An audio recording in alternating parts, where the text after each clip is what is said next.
Alright guys, you're back again and welcome to another insightful episode of Bamboo Street. Today we're back to the motherland, talking about the people, but the government gone crazy. Like they always do. The government said, if you white, you gotta get going, bro. We seizing all the land. We taking it back. You know. Whatever you earned back in the days of the slave trade or whatever, when we couldn't own land and you guys just seized them up, we taking all those land back. All those farmland back.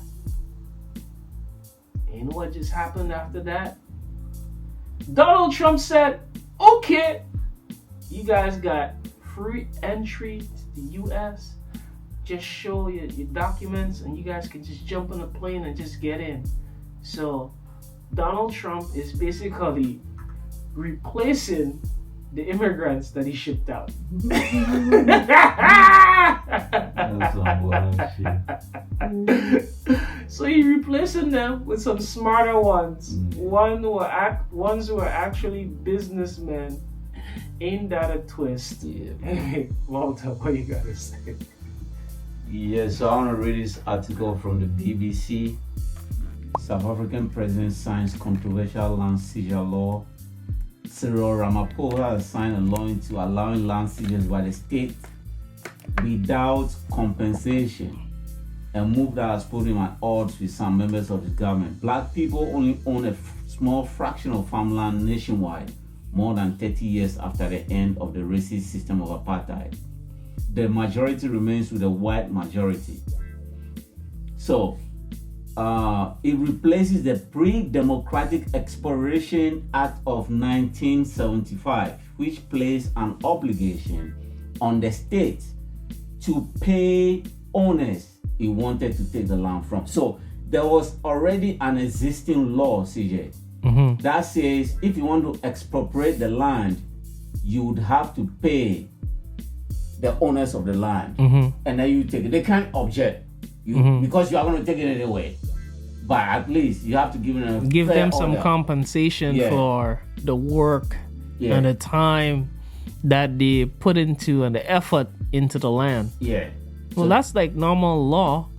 If I'm a foreigner in a foreign country and the government tell me, okay, we need this land, just like in China. Yeah. When they take the farmland from those people in those urban, when they do the urban renovation. Okay, like the developments and stuff. Yeah, they take the land from those people. Okay. They give them some money and they relocate them to somewhere else with some new property. A lot of people get rich that way in China. Yeah. So it's like what he's doing there is a bit too much. Yeah. You know, it's like when you put your foot in your mouth, that's what he's doing right there, because that is going to have some severe consequences. Because imagine me now as some foreign investor, I wouldn't feel comfortable like coming and investing in Africa anymore after this, because one day you would wake up and be like, oh, we have too many foreigners over here. Yeah, so and I have that too. You guys are making too much money doing whatever business I brought in. We need to like turn these businesses into local business and just take it all back. Yeah, you can see. That's not democracy. No, it doesn't. I don't know. Even China, a communist country, doesn't even do that. No, it doesn't. So, yeah, that's putting your foot in your mouth, man. I don't know why he's changing the laws. And this guy has a problem. And even within the law, it states if the property is not being used and there's no intention to either develop or make money from it, or when it poses a risk, how can a land pose risks to people? So if the land is developed, but you are not using it right now, they are taking it. If the land poses a risk to people, they are taking it. Or if you have the land and you are not using it right now, they're taking it. Like, this shit is just crazy. I mean, the ones where they're just like, some people buy and just hold, that one they should take it back. No problem with that. But like for people who already cultivate the land, turn it into like maybe a prosperous business, and then you decide to come and take it. So now the government that's like hard. Yeah, the government decides. That's a hard pill to swallow. African government. They're gonna take the one that bear the most fruit. Yeah. That's what they're trying to do right there. It's like they wait till you develop and it's bearing fruit, and then trying to take it all back. It's like doing the same thing like what went on with these people we talked about the other day, the Mali people, where the gold. Oh yeah, the Burkina Faso. With the gold, like these people develop the gold mining, they put all the infrastructure in place, and then you just come and decide, I'm taking it back. Yeah. So this is like something that I don't like about with black culture, in terms of doing things. There's some stuff you should do and you should never do. If you want to say like, okay, they obtained it during the racist time of the country, all right, cool, we buying you all out, we just want you to get lost, and then we buy it all out from you. Like, we may not give you the premium price, but we will give you fair price, give you a fair price for it, but we buying you all out, and then we just put our local people in place. Yo, South Africa, don't do it. Donald Trump is offering these guys refugee status. Don't allow this to happen. I'm talking to the black South African. Do not allow the whites to leave. That's all you got right now. Because once they leave, it's gonna. You think Donald Trump is doing this out of the goodness of his heart? He has a bigger diabolical plan in mind. He just didn't say it yet. Yeah, I'm not even talking about Donald Trump. I'm talking about the people and what's gonna happen. CJ, once the white leave, I know you guys are going to call me anti-black or whatever, but once the white leave, South Africa is going to turn into the deadliest, stingiest third world country in Africa. Now you think you have it bad. There's no electricity. You are rationing electricity. You are rationing water. You think you have it bad? No, wait until all the white people leave. Now you experience what a third world country feels like. Yeah, maybe that's the plan. Turn it into a third world country, and then they're gonna invite the white people back, and then Donald Trump is gonna be buying things off the penny.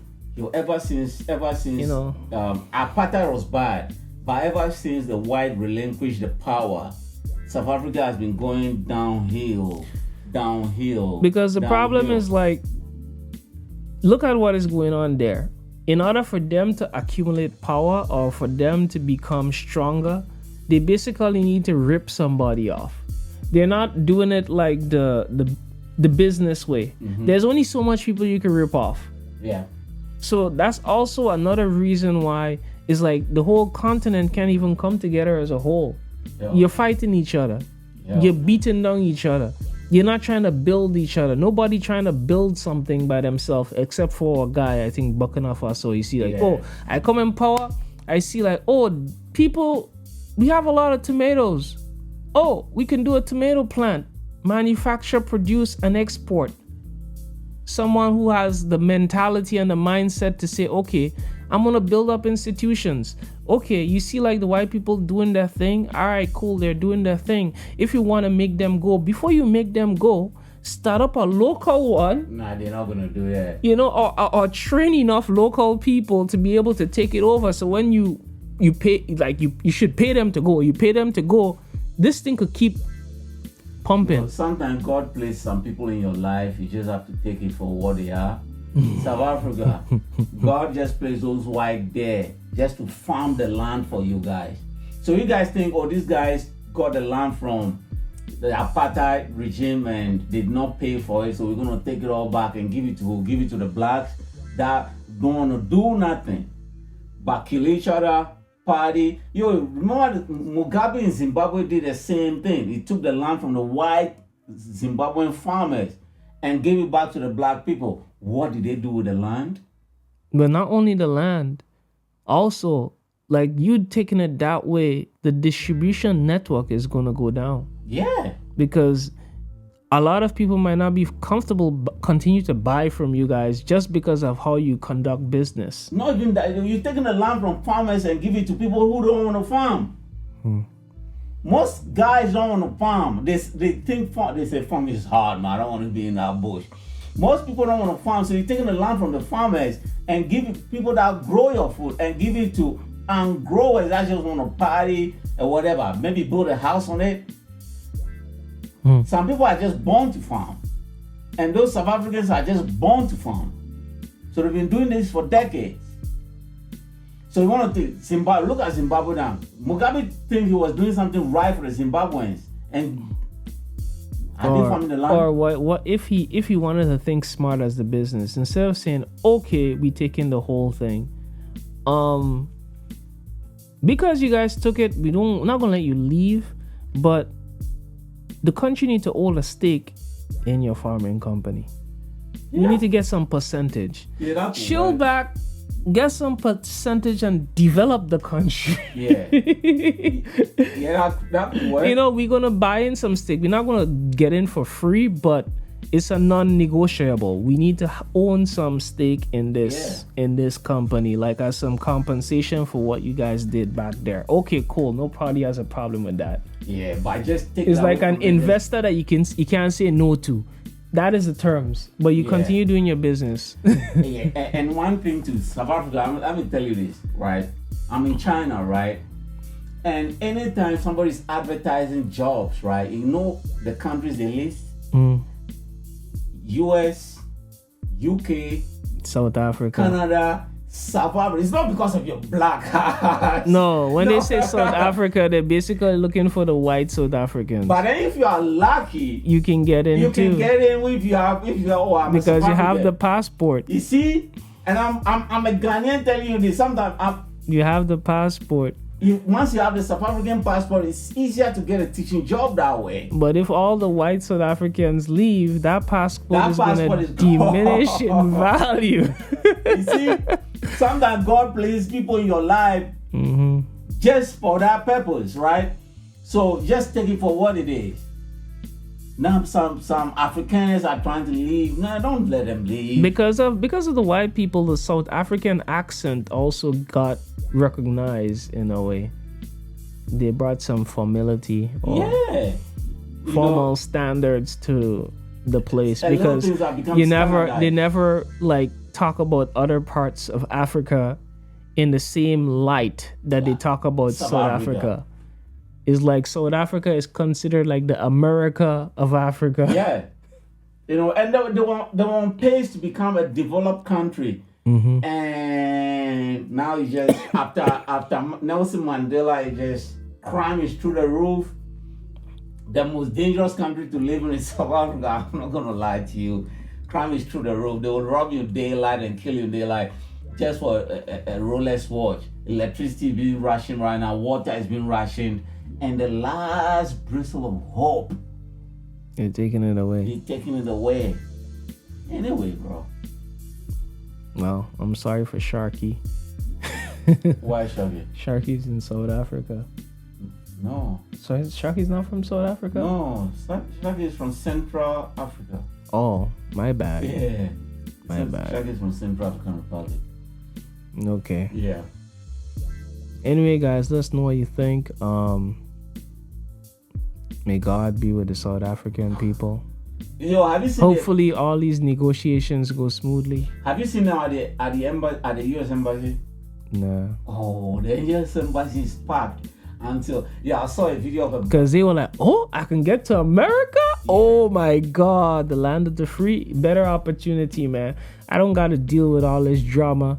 And as you were saying, South Africa being the most dangerous place in the world, is like they were just waiting for an invitation. Yeah, they were just waiting for an invitation. Now it's like, all right, I got an invitation, I'm gone.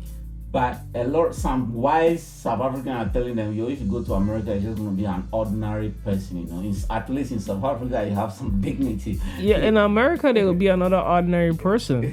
And in South Africa, the people kind of probably look at them as royalty in some ways, but so guess what? Some was like, "F Donald Trump, I'm not leaving, bro." They like living like kings and queens, man. They were like, no thanks, man. We are not going. But the poor ones are living. Well, for sure. But then, what as I said, Donald Trump is one of his motives behind it is because of the immigrants he shipped out recently. He's replacing them. True. Because like the poor ones coming in, they're gonna take the low class jobs. Yeah. Yeah, that's true. That's true. Yeah, that's really He's replacing them, man. But he's replacing them with people that looks like him. And they're gonna fit into the American society because once they reproduce, they're gonna be like, oh, they were Native Americans. Black and brown out, white South Africans in. Anyway. Yeah, man. Anyway, guys, let us know what you think. Don't forget to hit that like and subscribe button. We really appreciate your support. We really need it. And you know how it is. See you guys in the next one. Bless.